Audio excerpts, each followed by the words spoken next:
আমরা নাম শুনেছি আবু মুসা জঙ্গি রহমতুল্লাহ আলাই, যিনি আব্দুল কাদের জেলানি রহমতুল্লাহ আলাইহির বাবা ছিলেন।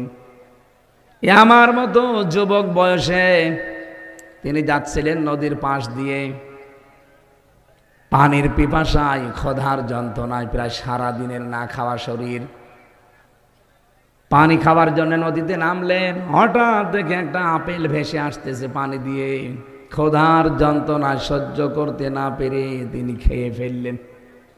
চিন্তা করলেন আমি কার আপেল খেলাম। উনি ওনার মায়ের কাছ থেকে শুনেছিলেন যে কারো জিনিস না বলে খাওয়া, না বলে নেওয়া, এর নাম চুরি। এর নাম বলেন না কেন? কারো জিনিস না বলে খাওয়া, না বলে নেওয়া, এর নাম আর একবার বলেন। আর আগস্টের 5 তারিখের পর থেকে যেটা আরম্ভ হয়েছে, এই যে আপনি চাঁদাবাজি করেন, এটা তো চুরি না। বলেন তো এই লোকটা আল্লাহর ভয় যে আমি না বলে খেয়ে ফেললাম, যদিও নদীতে ভেসে আসা জিনিস খাওয়া যায় যাচ্ছে, কারণ এর কোনো মালিক নেই নির্দিষ্ট।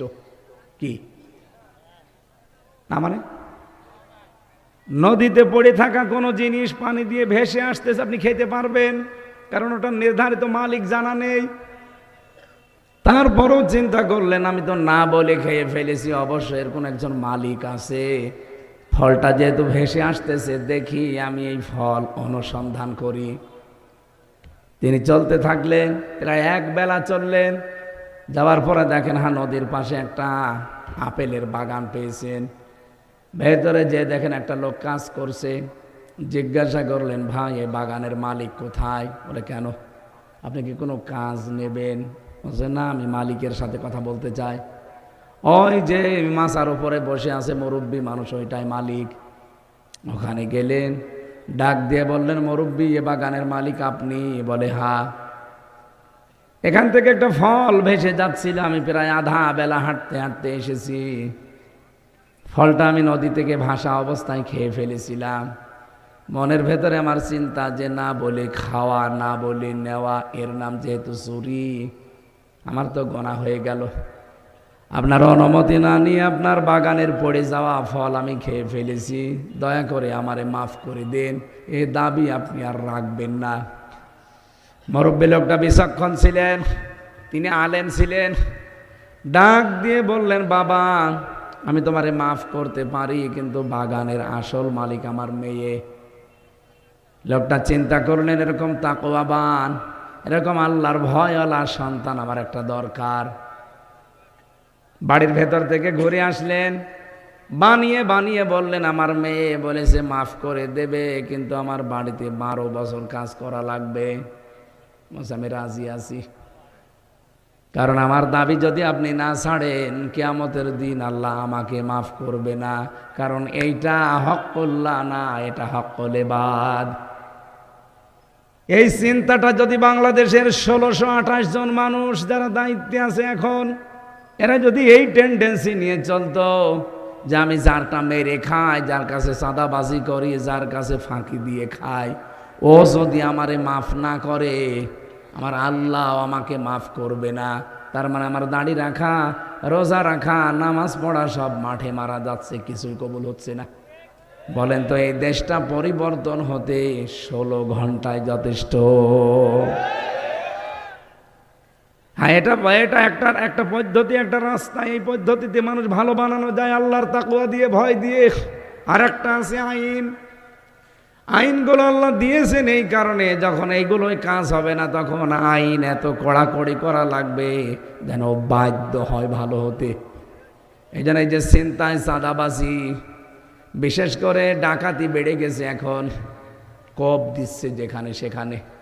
এই কারণে আজকে স্বরাষ্ট্র উপদেষ্টা অলরেডি ডাইরেক্ট ওপেন ঘোষণা দিয়েছে, কেউ যদি কোনো চাঁদাবাজ, কোনো ডাকাত, কোনো চোর, কোনো ছিনতাইকারী ধরতে পারেন, পিটিয়ে মেরে ফেলবেন, কোনো অসুবিধা নেই। এটা আমার মনে হয় আরো বেশি করা দরকার। হ্যাঁ, প্রশ্ন আসতে পারে 15.5 বছর তো আমরা বিভিন্ন কায়দায় নিগৃহীত, বিভিন্ন কায়দায় আমাদেরটা ওরা মেরে খেয়েছে। আরে ভাই, ওই যে আগস্টের 5, 6, 7 3 দিন গেল, ওই সময় বাবা শাহজালাল সব হালাল ছিল, করতে পারেননি। কি হালাল ছিল না? কত মানুষকে দেখলাম বাংলাদেশের পিটিয়ে মারার পরে টাঙিয়ে রেখেছে 6 রাস্তার মোড়ে। ঝিনাইদহ 4 রাস্তার মোড়ে টাঙিয়ে রেখেছিল একজনকে ভেতরে বাঁশ দিয়ে। হ্যাঁ, লোকটা এত অপরাধ করেছিল এলাকার মানুষের কাছে, শুধু সময় পাল্টাতে দেরি, জাগায় পিটিয়ে 5 তারিখে মেরে বিকালে টাঙিয়ে দিয়েছে। তা আবার বললাম ভেতরে বাঁশ দিয়েছে পেছনে।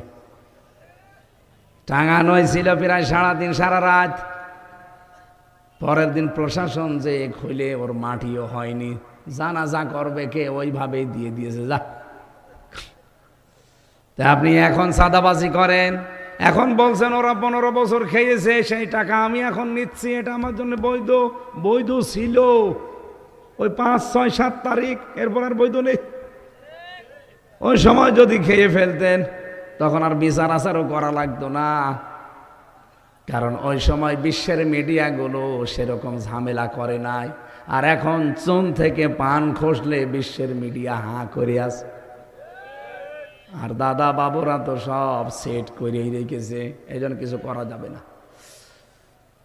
সেনাপ্রধানের বক্তব্য শুনছেন না গত 2 দিন ধরে? ওনার এক একটা কথায় কি ইঙ্গিত আছে আপনি টের পাচ্ছেন? এখনো যদি নিজেদের ভেতরে কাদা ছোড়াছড়ি বন্ধ না করেন, এই ছোটোখাটো বিষয় নিয়ে যদি এখনো চাঁদাবাজি, মানুষকে হয়রানি, ডাকাতি, চুরি এগুলো করছে কারা আমরা জানি, যদি এগুলো বন্ধ না করতে পারেন সামনে কিন্তু দুর্দিন আসতেছে। কয়েকদিন আগে এমনি গিয়েছিল দাদা ট্রাম্পের কাছে, এ বাংলাদেশ নিয়ে বিভিন্ন মিথ্যা চিত্তা বানিয়ে বলে হাসিনাকে যেন আবার বসানো যায়।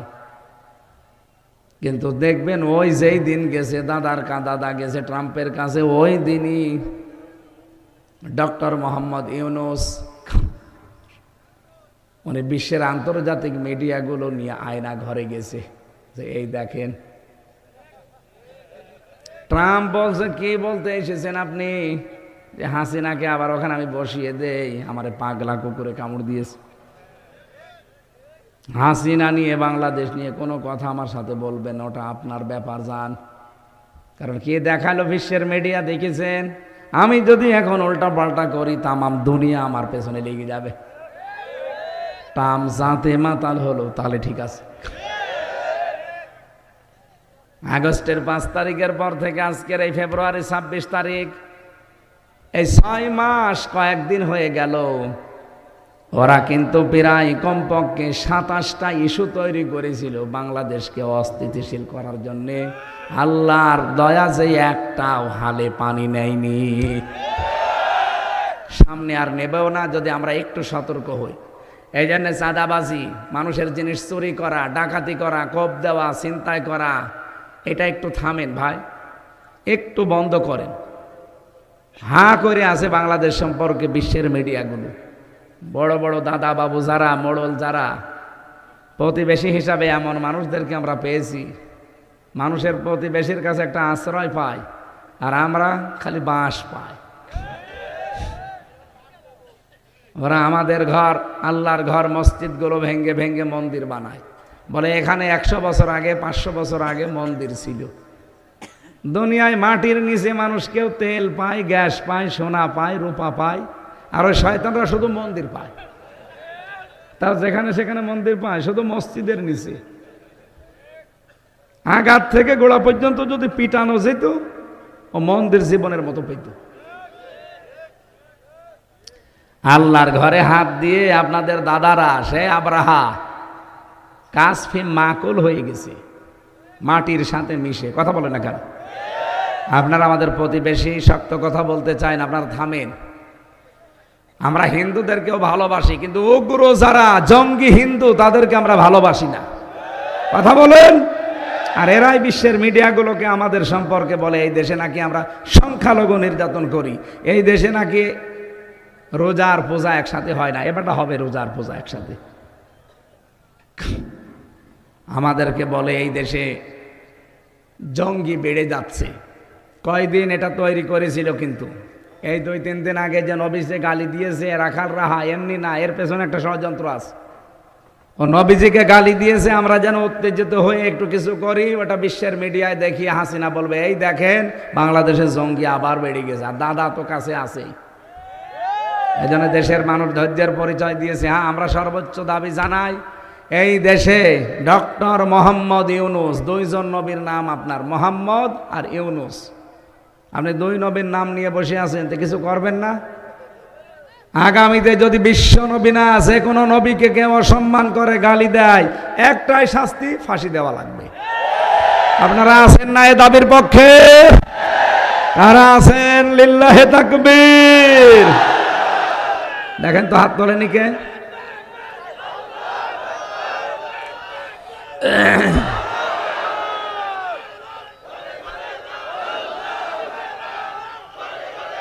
আলহামদুলিল্লাহ।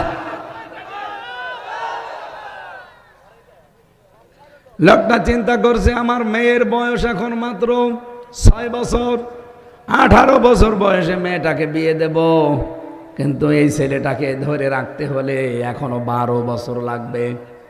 যে ঠিক আছে, আমি রাজি আছি, আপনি আমার দাবি না ছাড়লে আমার তো উপায় নেই। 12টা বছর কাজকর্ম করেছে, তার অ্যাক্টিভিটিস, তার চরিত্র কিন্তু মালিক দেখতেছে। 12 বছর পার হবার পরে বলে আমার ছাড় দেন, আমি বাড়ি যাব। বলে আমার মেয়ে এই কথা জানিয়েছে, মাপ তোমারে করে দেবে, কিন্তু আমার মেয়েকে বিয়ে করা লাগবে।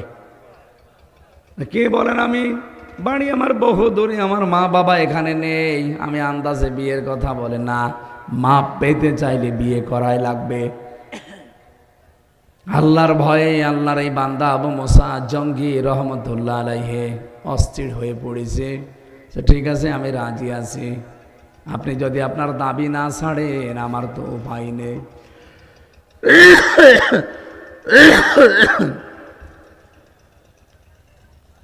ডাক দিয়ে বলছে, বাবা তুমি যে বিয়ে করবা, আমার মেয়ে কিন্তু অন্ধ, বোবা, ন্যাংড়া, কি বলেন আপনি? এইরকম মেয়ে আমার উপরে আপনি দিয়ে দেবেন? আপনার কি বিবেক আছে? মাপ পেতে চাইলে বিয়ে করা লাগবে। রাজি হয়ে গেছে। বিয়ে করার পরে বাসর রাতে গিয়ে তাড়াতাড়ি বের হয়ে চলে যাচ্ছে। স্ত্রী ডাক দিয়ে বলে, স্বামী যাবেন না, আমার বাবা আপনাকে যা বলেছে, 12 বছর আপনি আমার বাড়িতে কাজ করেছেন, কোনোদিন আমার চেহারা দেখেননি। কি পর্দায় ছিলেন তারা বলেন তো? নিজের বাড়ির কাজের লোক রাখালকে পর্যন্ত নিজের চেহারা 1-2 দিন না 12 বছরে তারা দেখতে দেয় না, আর আমাদের ড্রাইভারের সাথে বেরিয়ে চলে যায়।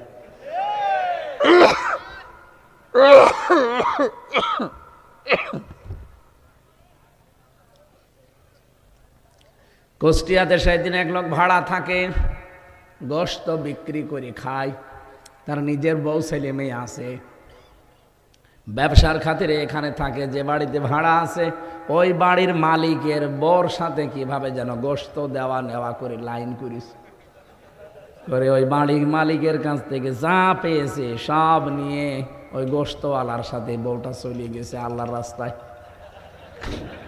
একটা কথা হইল। ও পাবনাবাসী, আল্লাহর বান্দা শেষ পর্যন্ত দাঁড়িয়েছে। স্বামী আমার বাবা বলেছিল আমি অন্ধ, আসলে আমি এই চোখ দিয়েই প্রাপ্ত বয়স্ক হওয়ার পর থেকে কোনো পরপুরুষকে আমি দেখি নাই। মেয়েরা প্রাপ্তবয়স্ক হয় তখন যখন তাদের শরীর খারাপ হয়, তার মানে হায়েজ আসে।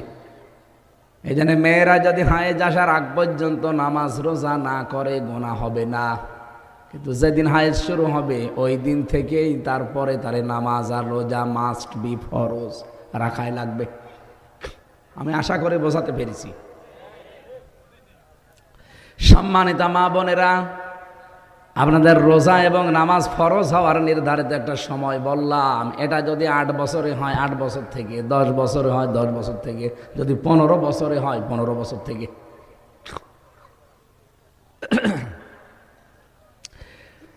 কোরআনের বিধান যেহেতু শুধু বাংলাদেশের জন্য না, তামাম পৃথিবীর জন্য, এই জন্য বিভিন্ন দেশের মেয়েদের শারীরিক গঠন হিসাবে, পরিবেশের প্রাকৃতিক কারণ হিসাবে তাদের শরীর খারাপ হয় এক এক সময়ে। আপনি ইরানে যাবেন, তখন দেখবেন 15 বছরে না ওদের শারীরিক গঠন হিসাবে 9-10 বছরে শুরু হয়ে যায় ওদের নামাজ। আমি এই প্রাপ্তবয়স্ক যেই দিন হয়েছি ওই দিন থেকে আজকের দিন পর্যন্ত আমার চোখ দিয়ে কোনো দিন আমি অবৈধ কোনো জিনিস দেখি নাই। তার মানে এর আগে পর্যন্ত হয় আমার পর্দাও ফরজ ছিল না, আর আমার চোখের পর্দাও ছিল না, যেন আমি বিভিন্ন জিনিস দেখতাম, কিন্তু এরপরে আমি আর দেখি নাই। আমার বাবা যে বলেছিল আমি বোবা, আমি এই জবান দিয়ে প্রাপ্তবয়স্ক হওয়ার পর থেকে আমি আর কোনোদিন গেবোধ করি নাই। আর মেয়েদের এখন গেবোধ সঙ্গের সাথী, এক জায়গায় বসলে শুধু ওরা গেবোধ করে। মা বোনেরা গেবোধ বাদ দেবেন, দরকার চুপ থাকবেন। মাংস মাতা না যা, নবীজি বলেন যে চুপ থাকে সে নাজাতের একটা পথ পায়। বলেন সুবহানাল্লাহ। আর আপনি আন্দাজে যে বক বক করতেই থাকেন, 100টা কথা বলে যে 2-5টা মিথ্যা হয়ে যায়, এমন মানুষ নেই। চার দোকানে বেশিরভাগ যারা দেখবেন গল্প করে, 100টা কথা বললে আমার মনে হয় 98টা মিথ্যা কথা। কি গেজানো গেজায় দেখেছি, মানে ওর মতো মানুষের দুনিয়ায় আর নেই। আমার বাবা বলেছিল আমি ন্যাংড়া, হ্যাঁ আমার পা দিয়ে এমন কোনো অবৈধ কাজে আমি হেঁটে যাইনি। আমার বাবা যা যা বলেছে এই কারণে। নিয়ে গেলেন স্ত্রীকে, যেহেতু ওই লোকটার মেয়ে একটা আর বিশাল বাগান, বলেন তো রাজকন্যা সহ। আমি কিতাবে পড়েছি আব্দুল কাদের জেলানির জীবনী, ওই জামানায় সব চাইতে নাকি সুন্দরী মেয়ে ছিল হযরত আব্দুল কাদের জেলানির মা। এই মেয়েটা সহ একেবারে রাম রাজত্ব তিনি পেয়ে গেলেন। ওই সময় যদি আল্লাহকে ভয় না করে, কিসের আপেল খেলাম, চা খেয়েছি বাবা শাহজালাল সব হালাল, এই মনে করে যদি কিছু মনে না করতেন, বলেন তো আপনি তার কপালে এগুলো জড়িত সামনে। যদিও তার কষ্ট হয়েছে, কিন্তু একেবারে আল্লাহ সব কিছু তার আন্ডারে এনে দিলেন। বউ দিয়েছেন সেরকম, সম্পদও দিয়েছেন সেরকম। এই মায়ের পেটে এসেছিল আব্দুল কাদের জেলানি। এই জন্য ছেলে মেয়ে ভালো এমনি হয় না, তাকওয়া অর্জন করা লাগে মা এবং বাবা দুইজনকেই। কি তাকওয়া অর্জন করেছিলেন আব্দুল কাদের জেলানির মা, বলেন তো? প্রাপ্তা বয়স্ক হওয়ার পর থেকে চোখ দিয়ে হারাম কোনো জিনিস দেখেননি, কান দিয়ে হারাম কোনো কথা শোনেননি, জবান দিয়ে কোনো হারাম কথা বলেননি, পা দিয়ে কোনো হারাম কাজে যাননি। এইরকম একটা মেয়ের পেটে এসেছে আব্দুল কাদের জেলানি। এরপরেও তিনি মাকে মাঝে মাঝে বলতেন, মা তুমি আমাকে পেটে নিয়ে কি কোনো হারাম কাজ করিছো? মা বলছে, কি বললে? বলতাম না, আমি যা পড়ি আমার একটাও মনে থাকতে চাই না, আমার মনে হয় তুমি আমাকে হারাম কাজ কোনো করিয়েছো পেটে নিয়ে। মা বলছে, বাবা আমার এরকম কোনো কথা মনে নেই, তবে পেটে নিয়ে আমি তো নানির বাড়িতে ছিলাম, উঠানের উপরে আষাঢ় ছিল নাড়ি দেওয়া, রোদে শুকাতে দিয়েছিল, আমি তোর আপন নানির এটা মনে করে খেয়ে ফেলছিলাম।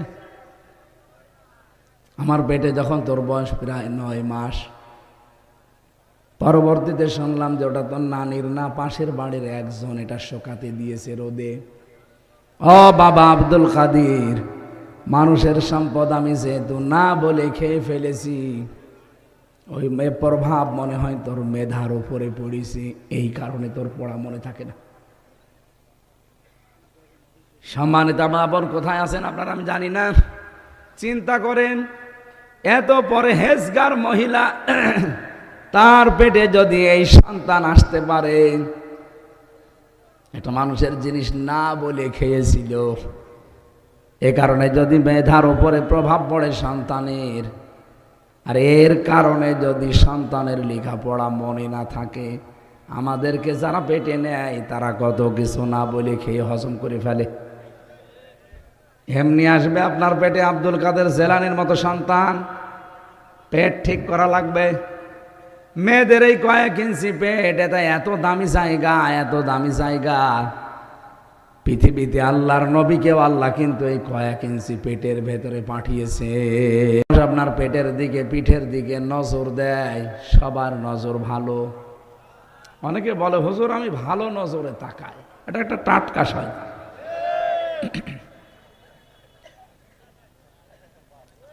তোমার নজর কত ভালো।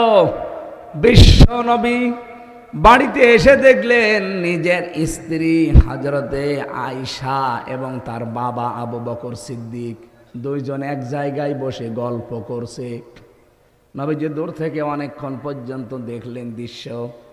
কাছে যাওয়ার পরে বললেন, তোমরা দুইজন এক জায়গায় যখন বসে বাপ আর মেয়ে গল্প করছিলে, আমি নবী দেখতে পেলাম শয়তান তোমাদের মাঝে বসে ওয়াসওয়াসা দিচ্ছে।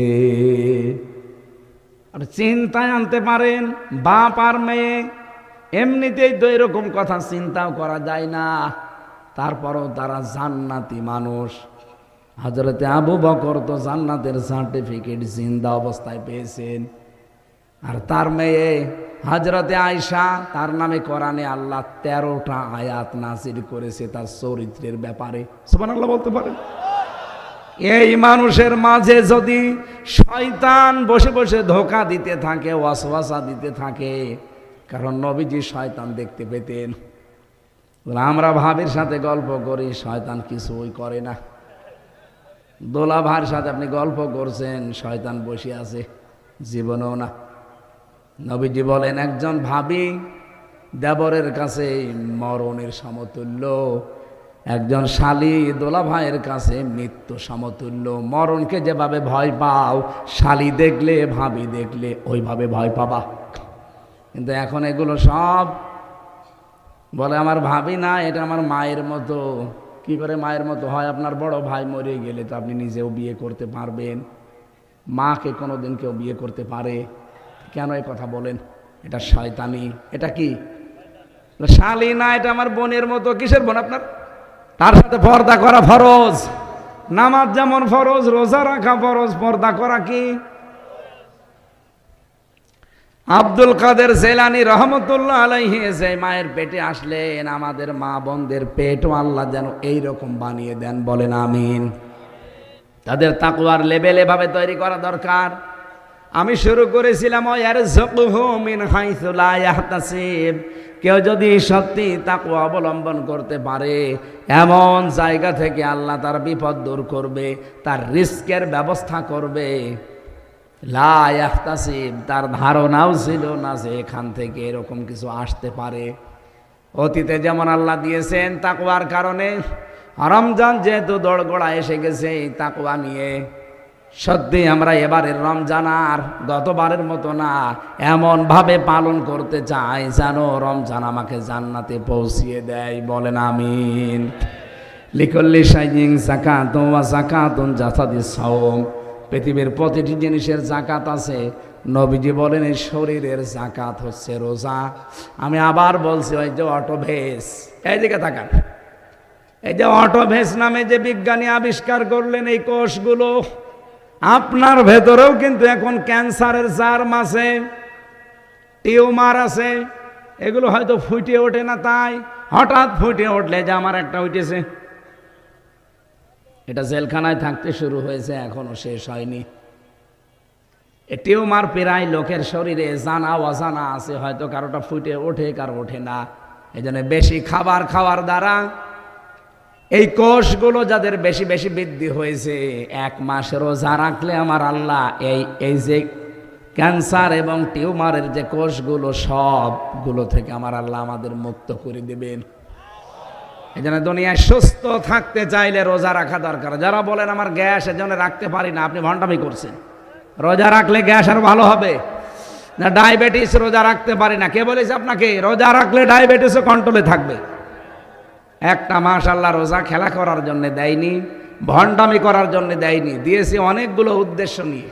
আল্লাহ উদ্দেশ্যগুলো পালন করার তৌফিক আমাদের দান করেন, বলেন আমিন।